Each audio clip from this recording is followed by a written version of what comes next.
Olá pessoal, bem-vindo à 7ª aula sobre a literatura. Para quem não assistiu à aula 6 sobre a literatura, a gente trabalhou conceitos que dentro da escrita, dentro da poesia, envolve conceitos de dimensões diferentes. No caso, a gente trabalhou conceitos da sonoridade dentro da poesia, que a gente chama de melopeia. A gente trabalhou dimensão da imagem, aqueles textos na poesia, na literatura, que lançam uma imagem no imaginário do leitor, chamado fanopeia, ou seja, a dimensão da imagem que o texto traz no imaginário do leitor. E a gente trabalhou conceitos de logopeia, ou seja, aquele texto de poesia ou literatura em que a dimensão do conceito, a dimensão filosófica, ele está acima de outros conceitos. Então, nessa aula, a gente combinou, eu e os alunos, a trabalhar uma letra de música atual, ou pelo menos atual do ponto de vista histórico da literatura. A gente vai trabalhar um texto de Raul Seixas, uma música bem conhecida, acredito que todo mundo conhece. Eu não vou passar a música cantada nesse vídeo por direitos autorais, mas a gente vai trabalhar um texto sobre isso. Então a gente está na aula 7ª de um curso de literatura bastante extenso, ok? Quem não assistiu às aulas, você pode deixar um card acima para que você possa estar assistindo. Curta, pessoal, compartilhe e aproveite, tá bom? Então, nessa aula, a gente não vai trabalhar conceitos, outros conceitos dentro da letra Gita de Raul Seixas, mas mesmo assim eu vou dar uma introdução, tá bom? Sobre o contexto em que essa música foi criada, e a partir daí a gente vai trabalhar esses conceitos dentro da música. Pessoal, existem milhares de filósofos, estudiosos que trabalham a letra dessa música desde que ela foi lançada. Cada uma com um aspecto totalmente novo, né? Você pode ver que como a letra não é morta, ela está sempre sujeita a novas interpretações, novos estudos, novos pontos de vista, tá? Então a letra em questão, Gita, se escreve assim mesmo, como circunflexo, bom? Ok, então vamos lá. A letra da música Gita de Raul Seixas é um exemplo interessante, tá? Que a gente escolheu em sala de aula para estar estudando esses conceitos, ainda que toda a música, toda a poesia, até textos do cotidiano, possa estar carregado de um significado, ok? Que é a melopeia, fanopeia ou logopeia. Então a gente vai analisar essas 3 dimensões dentro da música. Para que a gente possa relembrar o conceito, aliás, o contexto em que essa música foi criada, a gente vai analisar algum histórico bem interessante dessa música, tá bom? Então eu vou ler de modo não cantado, tá bom, gente? Eu não sou muito bom de canto, mas... Tá, então, Gita de Raul Seixas. Eu que já andei pelos 4 cantos do mundo procurando, foi justamente num sonho que ele me falou. Então a gente tem 2 personagens, o eu lírico, né, o eu daquele que busca a Deus, né, por assim dizer, aquele que pergunta quem é Deus, e tem a voz de ele, que representa Deus, ou uma força superior, né, como você pode entender, tá bom? Eu vou chamar de Deus, e esse Deus, esse ele, passa a tomar conta de todo o resto da música, em que ele vai responder à indagação daquele que o chamou, ok?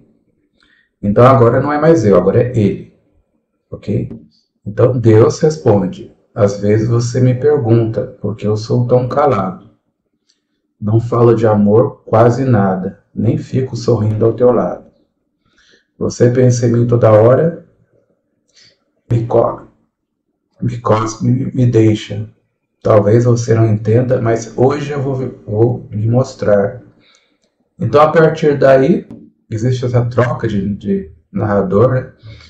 E ele começa a mostrar para quem perguntou, daqui a pouco a gente vai saber o nome dessa pessoa, tá bom? O que ele vai dizer que eu sou. Então, existem várias metáforas, né? Eu sou a luz das estrelas, eu sou a cor do luar, eu sou as coisas da vida, eu sou o medo de amar. Ou seja, cada eu sou é uma metáfora que ele usa para tentar se descrever. Ou seja, cada vez que ele tenta se explicar, fica mais inalcançável, né? Uma coisa bem paradoxal. Então, continuando a metáfora, eu sou o medo do fraco, a força da imaginação, o blefe do jogador. Eu sou, eu fui, eu vou. Então existe esse paradoxo de eu sou, eu fui, eu vou. E o texto é carregado desse tipo de figuras de linguagens, né? Que a gente já estudou bastante, que vai percorrer todo o texto, né? Um texto metalinguístico, um texto filosófico, um texto altamente sensível, ok? Então, continuando, eu sou o seu sacrifício, eu sou a praga de contramão, o sangue do olhar do vampiro e as juras de maldição. Eu sou a vela que acende, eu sou a luz que se apaga, eu sou a beira do abismo, sou raso, aliás, eu sou tudo e o nada. Como ele pode ser tudo e o nada? Então, outro paradoxo, ok? Por que você me pergunta? Perguntas não vão me mostrar que eu sou feito da terra, do fogo e do ar. Então são antíteses. Eu sou feito do fogo, da terra e do ar. Olha só a antítese. Você me tem todo dia, mas não sabe se é bom ou ruim. Então, mas saiba que eu estou em você, mas você não está em mim. Ou seja, mais paradoxos dentro dessa linguagem. Figuras de linguagem, ok? Das telhas eu sou o telhado. Olha só que interessante. Uma telha é uma telha, né, gente? Uma peça. Ele diz que da telha eu sou o telhado. Ou seja, dá para imaginar assim. De toda a possibilidade que eu criei você, que você é hoje, eu sou a soma de tudo que você poderia ser na sua vida. Das telhas eu sou o telhado. Cada pessoa interpreta de um jeito. Eu sou a pesca do pescador. A letra A tem meu nome. Ou seja, oxímoro. Oxímoro é uma figura de linguagem que bagunça. Tipo, a letra A tem meu nome. Como assim? Ou seja, um paradoxo. Dos sonhos, eu sou o amor. Eu sou a dona de casa nos pagues do mundo. Ou seja, aquela antiga mercearia que existia, né? Uma big mercearia que foi lançada nos anos 70, que ocupou o país inteiro. É tipo um Spani da vida, uma rede de supermercados muito grande. Eu sou a mão do carrasco, sou raso, largo e profundo. São antíteses. Por enquanto a gente está trabalhando só o contexto, né, do texto, tá, gente? A gente vai entrar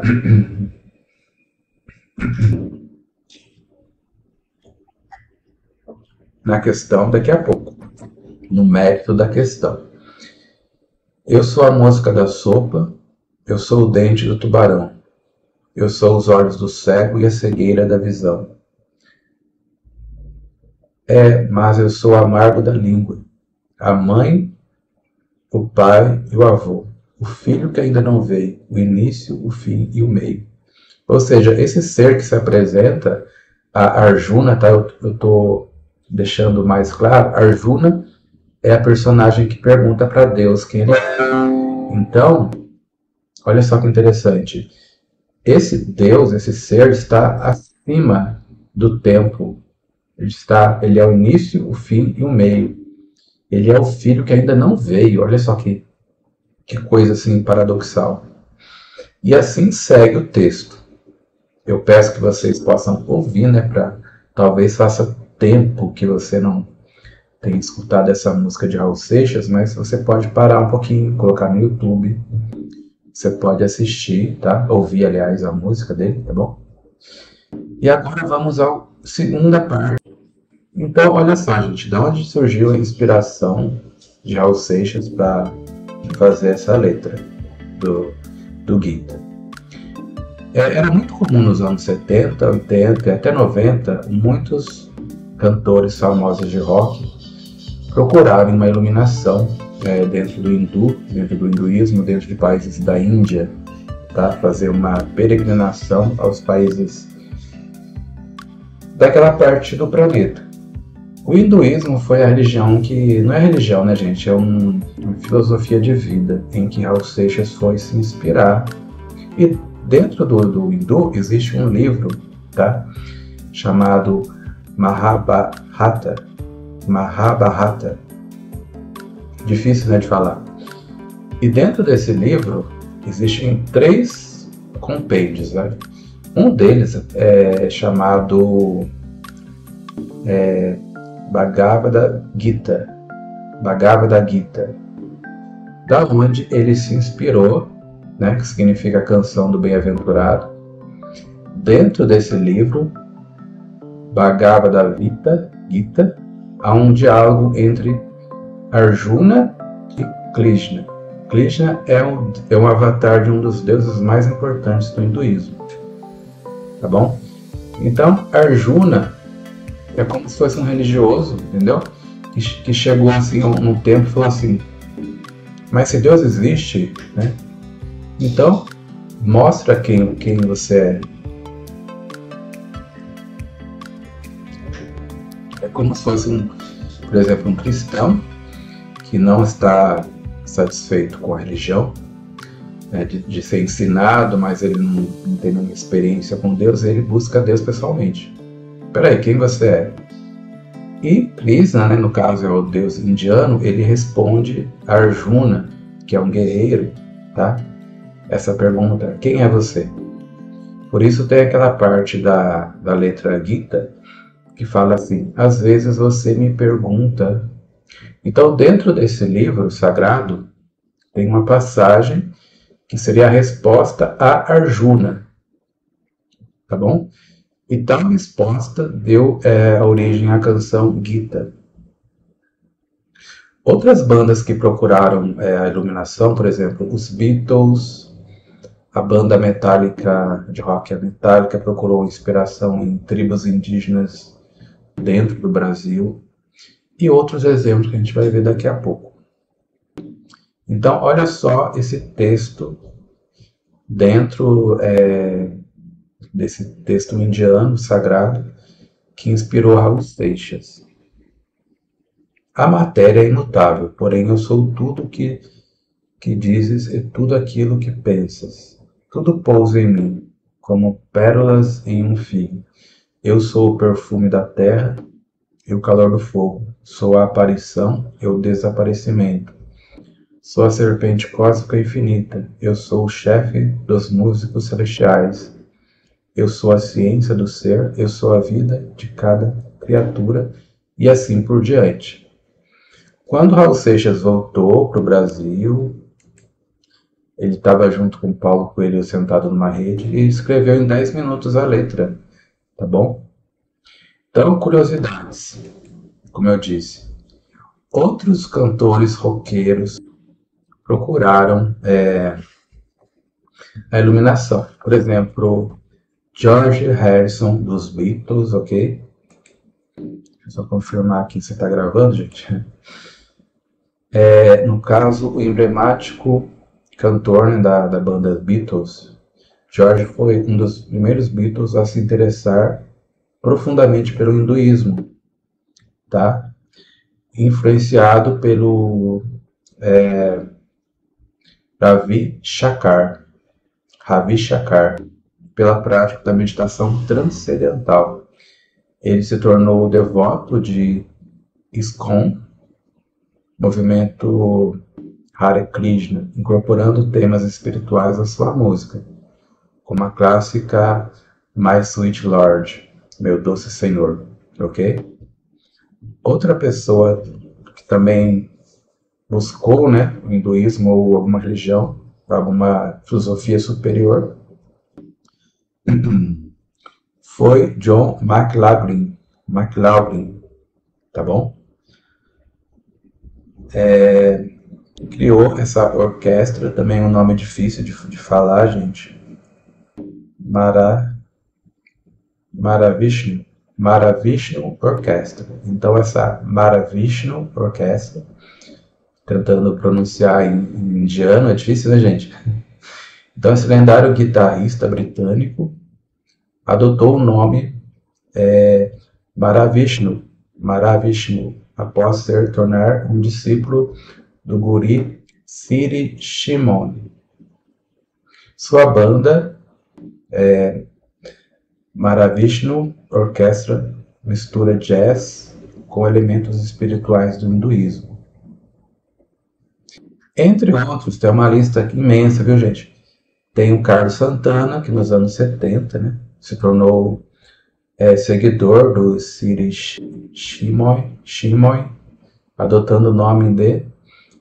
que se eu falar em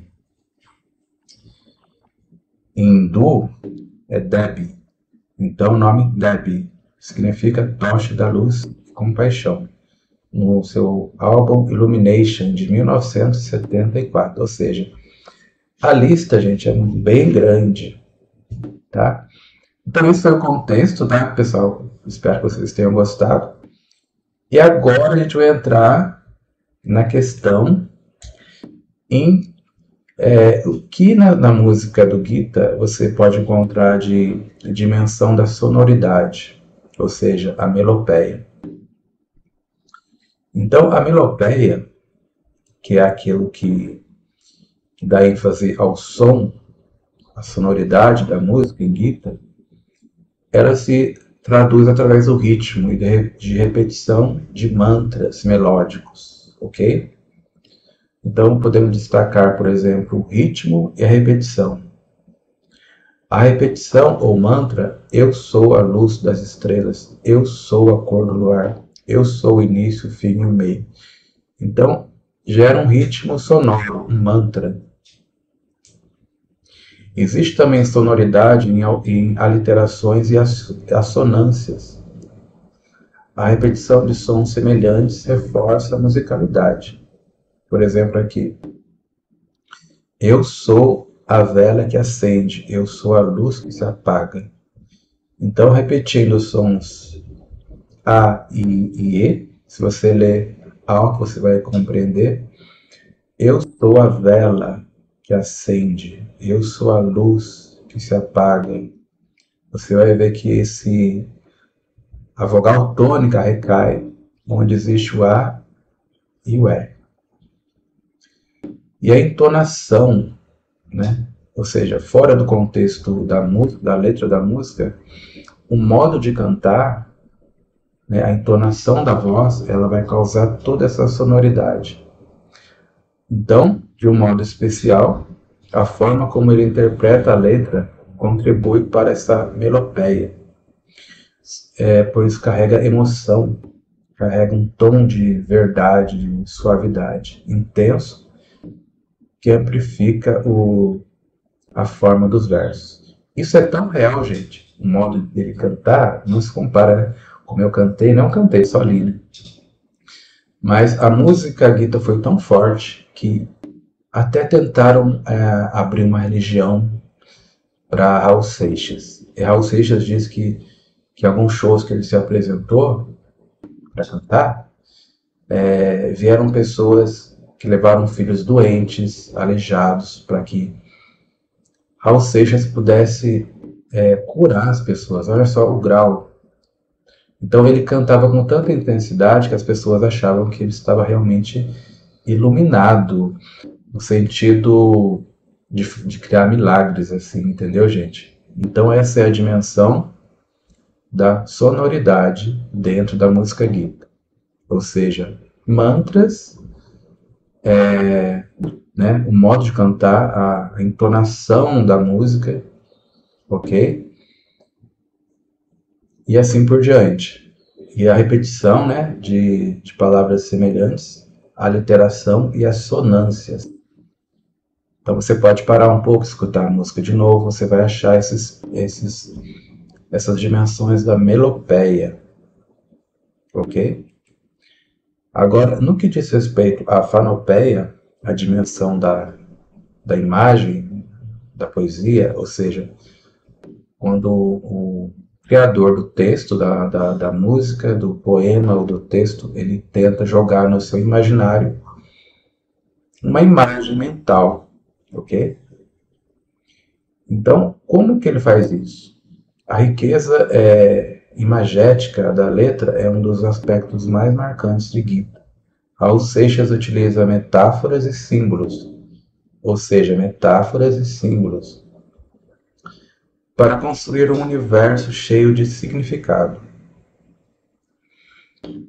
Então, imagens naturais e universais. Eu sou a luz das estrelas. Eu sou a cor do ar. Isso de modo... quando a música é cantada, a gente tenta imaginar, de modo até sem querer, né? Imaginar a luz das estrelas, a cor do ar. Então essas imagens invocam o cosmos, uma conexão do eu, ou seja, ele, né, aliás, Deus, com o infinito. Então, eu sou a luz das estrelas, significa que ele, Deus, é a luz das estrelas. Tá bom? Gerando uma sensação de grandiosidade a Deus, não ao eu lírico, tá, gente? Contrastes visuais. Eu sou o tudo e o nada, então gera um nó no cérebro, né? Como eu sou o tudo e o nada? Então você imagina o tudo e o nada. Eu sou a beira do abismo. Cada verso desse te lança a tentar imaginar o que não pode ser imaginado. Ok? Metáforas do cotidiano. Eu sou a mosca da sopa.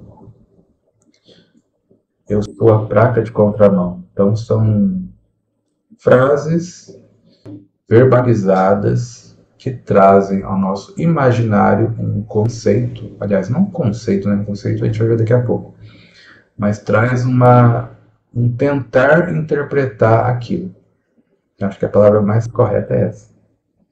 Então, elementos comuns são transformados em símbolos metafóricos,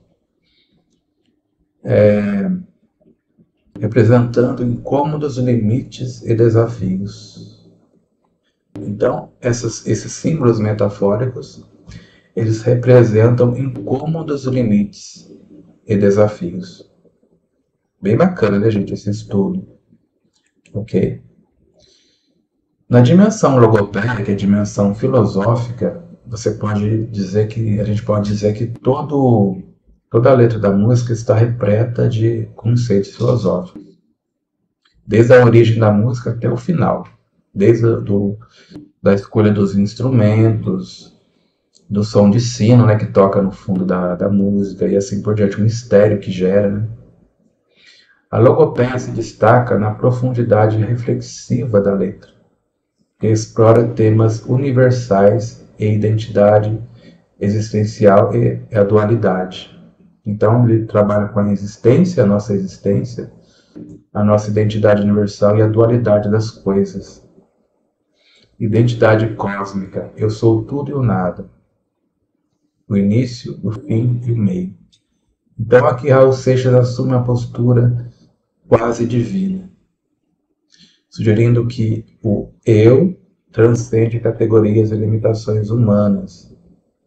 Mas esse eu, repito, é o ele, que é Deus, tá, gente? Então, não é o Raul Seixas que está dizendo que ele é a resposta de Raul Seixas. Então, aqui, né? Deus, né, seria correto, Deus assume uma postura divina, sugerindo que eu, que é ele, né, na letra da música, transcende a limitação humana. Elementos dos 4 elementos, né? Elementos dos 4 elementos. Eu sou feito da terra, do fogo e do ar. Então este verso ele reflete a filosofia de que existe o microcosmo do universo, formado pelos mesmos elementos que combinam a natureza. Então, dentro da criação divina, Deus está, mas a criação não está em Deus. Saiba que eu estou em você, mas você não está em mim. Dualidade e paradoxo. Eu sou o medo do fraco e a força da imaginação. Eu sou a luz que se apaga. Então, Raul usa essas contradições para explorar a complexidade do ser Deus, representando o equilíbrio entre opostos, como a existência fundamental, essência fundamental da vida. Porque a vida da gente é sempre esse intervalo de opostos, né? Calor, frio, fome, abundância, noite, dia, são, né, dimensões opostos que se combinam dentro do ser. E a presença divina. Saiba que eu estou em você, mas você não está em mim. Um conceito espiritual ou quase espiritual, que dialoga com a ideia de que o seu ser superior predomina em tudo, mas não é inteiramente compreendido ou alcançado pelo ser humano. Ou seja, ele está em mim, mas eu não estou nele. Então, essa é a dimensão que dá um nó no cérebro, né? Conceitos filosóficos que em cada trecho que foi falado aqui, identidade cósmica, elementos dos elementos, dualidade e paradoxo, presença divina, cada um desses estudos você poderia escrever um livro a respeito. Então, nessa 7ª aula sobre a literatura, a gente estudou conceitos da música, na música dita, de melopeia, fanopeia e logopeia. Ok? Então, conclusão. A letra Gita é um exemplo perfeito de como no texto pode englobar essas 3 dimensões. Melopeia, a musicalidade cria uma experiência sensorial e emocional. Então o tom da música, o som, ela trabalha a nossa emoção, ok? A fanopeia, as imagens poéticas transportam o ouvinte para um universo rico e vislumbrante, ou seja, ele tira a pessoa do seu lugar habitual, transporta para outro lugar, trazendo uma imagem nova na sua vida. Em logopeia, o conceito filosófico provoca reflexões profundas sobre a vida, a existência. A gente chega a parar, epa, a vida não é só isso, né? Tem um universo, tem um infinito. Por que o homem foi criado e para onde que ele vai? Então existe essa, né? A gente está tão acostumado a trabalhar para pagar a conta, namorar e criar filho e estudar, mas além disso, existem outras coisas, né? Então essa é a conclusão dentro dessa música. Dá para analisar outra música? Dá, a gente vai fazer isso, a gente vai fazer, tá? Na aula 8, a gente vai começar a arranhar a casquinha da literatura dentro do Brasil. Após a colonização, como a literatura começa a fazer efeito no nosso território. Então, você ganhar R$1 para curtir o canal. Então, pessoal, muito obrigado. Eu sou o Júlio Belfort, professor de língua portuguesa. Vocês já estão acostumados. Peço que vocês curtam, compartilhem, dê dicas, que a gente agradece. E até a próxima 8ª aula, que a gente vai tratar sobre o quinhentismo. Tá? Tá bom, gente? Eu aguardo vocês do outro lado e até mais.